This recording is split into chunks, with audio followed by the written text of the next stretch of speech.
Hey everyone, Adam and Maria here at Fitness Together Burlington. Gonna walk us through the Birddog today. So you're gonna start the position wrist, elbow, shoulder in a line, knee right under hip, and most importantly, those back toes are gonna be propped up. So in this position, Maria is going to extend left arm, right leg as she drives that heel straight back to the wall behind her.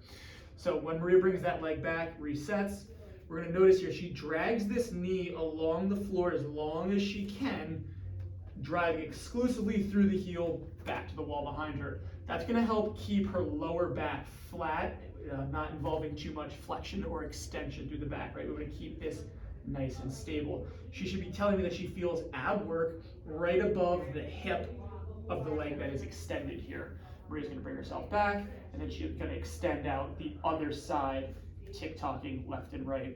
So as we go through this position, some things that we don't want to see. I don't want to see any egregious weight shifting left to right where you end up favoring either the arm or the leg, whichever would end up feeling most comfortable for you.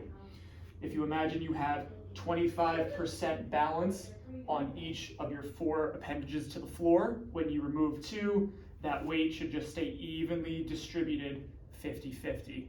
Again, this has been Adam and Maria here at Fitness Together Burlington.